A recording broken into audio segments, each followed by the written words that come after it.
If you retire at 65, you have roughly 1,000 weeks until age 85. But according to Statistics Canada, your health-adjusted life expectancy at age 65, the years where you are genuinely healthy and fully capable, is roughly 15 years. That works out to somewhere around 750 to 800 weeks, depending upon gender and other factors. After that, limitations start to arrive, quietly at first, then more significantly. So the question is not how long your retirement lasts. The question is, what happens when you are finally ready to do everything you planned for these past years? And the first 5 years of retirement, the decisions you make, the patterns you set, the financial moves you either make or miss, those determine almost everything that follows. Today, I want to walk you through what 3 decades of retirement planning has shown me, including a few decisions most Canadians make by default in early retirement that carry consequences for the next 30 years. Stay with me because there's a lot to unpack here. Hi, I'm Stefano Francesca, certified financial planner professional and senior wealth advisor at Next Step Wealth Management with IPC Securities Corporation. Let's get into it. If you find this helpful, please like, comment, and subscribe. It genuinely helps more Canadians find this content. And if something we cover today connects with you where you are right now, there's a link in the description to book a consultation. Here's the first thing I see consistently in the early years of Canadian retirements. People who saved very well spend conservatively. Not because they don't have the money, because they do not have a plan that tells them what they can safely spend. So fear fills the gap. They watch the portfolio withdrawals or nothing being reinvested and it feels wrong, even when the math says it is completely fine. The psychological shift from accumulation to maintenance or even drawdown is one of the hardest transitions in personal finance. And without a written income plan that shows specific defensible numbers, most Canadians default to holding back. The cost of that is not just financial, it's experiential. The early years of retirement are when you have the most energy, the most mobility, the most capacity to do the things that you saved for. What costs you a certain amount in your late 60s to experience, you may not be physically able to do in your late 70s, regardless of what it costs. One of the most common things I hear from Canadians later in retirement is, I wish I had not waited so long. The solution is not spending recklessly, however. It is having a plan that shows you the number, what you can draw, from which accounts, from which investments, at what tax rate, for how long, so you can spend that money with confidence instead of anxiety. A good retirement income plan does not just protect you. It gives you permission to use what you built. Now, a bit about tax. The first 5 years of retirement are not just the most active years. They're also the most valuable tax planning years. Here's why. Many Canadians retire around age 65. OAS eligibility starts at 65. CPP can start as early as 60 or be deferred. RRIF mandatory minimums begin at age 72. In those early retirement years, before CPP and OAS are both fully online and before RRIF minimums force withdrawals, many Canadians find themselves in one of the lowest income periods of their adult life. For the first time in decades, you have significant control over what happens on your tax return.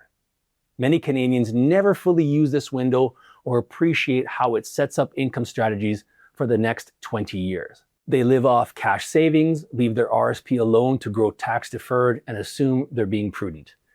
What they're actually doing is allowing a potentially growing tax liability to compound inside a registered account, one that may eventually be forced out at higher rates once RRIF minimum withdrawals begin. Once you cross the OAS income threshold of about $95,000 in 2026, OAS clawback begins and you have to give back 15 cents of every extra dollar you earn. Many Canadians find themselves in a higher effective tax bracket in their late 70s than they were in their last years of work. Not by choice, but because they never used the window when they had it. So what should happen instead?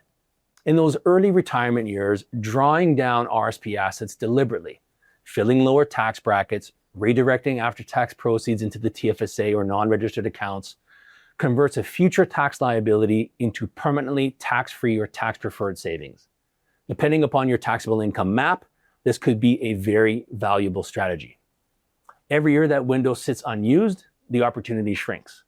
But don't just do this. you need to determine if it's appropriate.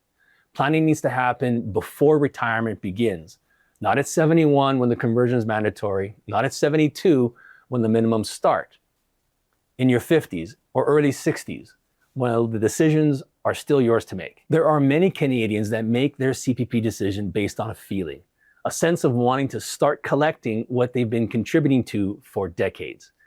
A few make it on a pure CPP analysis based on break-even dates, and very few make it based on a full analysis of how it interacts with their RRSP drawdown, their TFSA strategy, their OAS, and their tax picture for the next 30 years. That is a problem, because CPP timing is one of the most consequential financial decisions in a Canadian retirement and can't be reversed after 12 months. Taking CPP at 65 versus deferring to 70 is a 42% permanent difference in your monthly benefit for the rest of your life.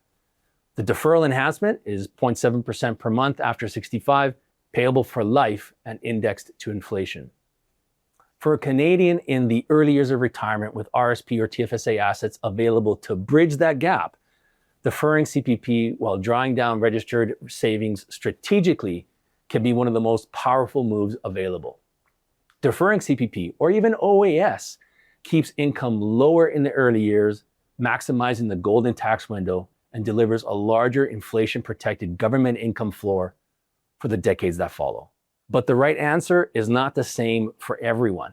It depends on health, other income sources, account structure, and how the full income plan is sequenced. The critical point is that it should be a deliberate decision, not a default choice. Let's shift gears a bit.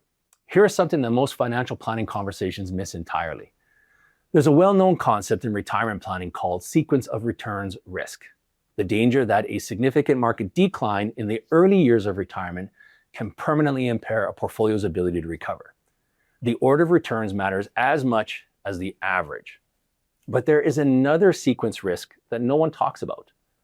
The sequence of how you spend your time. What you do in the first 5 years of retirement often sets the trajectory for the next 20. Canadians who drift into retirement without structure, without purpose, routine, or meaningful engagement, they tend to stay there. Over time, that pattern can become harder to reverse. Passivity in the early years tends to accelerate health decline, reduce social connection, and ultimately create care costs sooner. On the other side, Canadians who build engaging routines, meaningful relationships, and a clear sense of what they're retiring to, not just from, tend to thrive. They may be more likely to maintain their health and mental sharpness over time. And their financial plan holds longer because they're making deliberate decisions from a position of clarity rather than anxiety.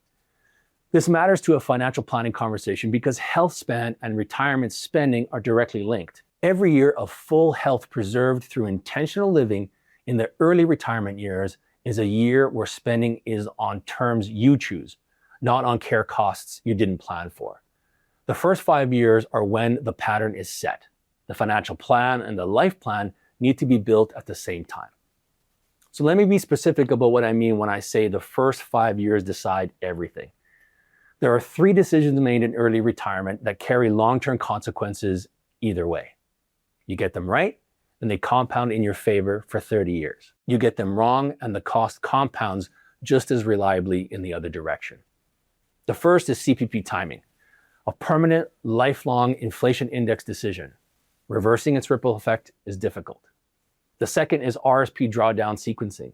The window between retirement and mandatory RRIF minimums is finite. Every year it sits unused as a year of lower tax rate planning gone permanently. Once minimums begin forcing income out at higher rates, the opportunity to have managed it differently, it's closed. The third is account structure going into retirement. Whether a meaningful TFSA room has been built, whether pension income splitting has been set up, whether the drawdown sequence has been mapped across all accounts, these structural decisions are far easier to make before retirement than after. Trying to restructure accounts after RRIF minimums have begun is working against the schedule CRA controls, not you. None of these decisions require perfect information. They require a plan built before the decisions become difficult to reverse. one that maps out CPP timing against RSP drawdown, against TFSA capacity, against OAS clawback exposure, and shows a full picture across a retirement that could run 25 to 30 years. The first 5 years of Canadian retirement sets the terms because the financial decisions, the spending patterns, and the life structures set in those first 5 years determine what's possible in every year that follows. The golden tax window is open for a limited time. CPP timing carries consequences either way. RRSP drawdown sequencing either happens deliberately or by default. And the health and energy to live the retirement you saved for are at their peak right at the beginning, not later. The Canadians who get this right aren't necessarily the ones who save the most. They are the ones who had a plan built before those decisions became difficult to reverse. If you are within 10 years of retirement or already in it, and you want to make sure the decisions that carry the most long-term consequences are being made deliberately, click the link in the description to book a consultation. We're excited to learn more about you and share our Next Step Wealth Management service. Maybe you're not ready for a discussion just yet. As a thank you for being part of this community, I'd like to offer an exclusive book bundle to my YouTube subscribers. So if you haven't already, be sure to subscribe. I'm proud to have co-authored 2 books, Financial Success for Pre-Retirees and Financial Success for Retirees. Both books feature insights and expertise from leading financial advisors across Canada, and I was honored to contribute as one of the authors. Each book normally retails for $27.95, but as a subscriber, you can purchase both books for just $19.99. That's more than 60% off the regular retail price. And even better, your purchase helps make a difference. Proceeds from every book bundle sold are donated to our registered foundation, the Next Step Wealth Giving Fund, which supports Canadian charities dedicated to improving mental health and helping those facing mental health challenges. You'll find a link in the video description that will take you directly to where you can order your books and arrange shipping. Now bonus, if you're in the Edmonton or Sherwood Park, Alberta area, you can choose the local pickup option at checkout and save on shipping costs. Thanks for subscribing. See you in the next video. Let's take the next step.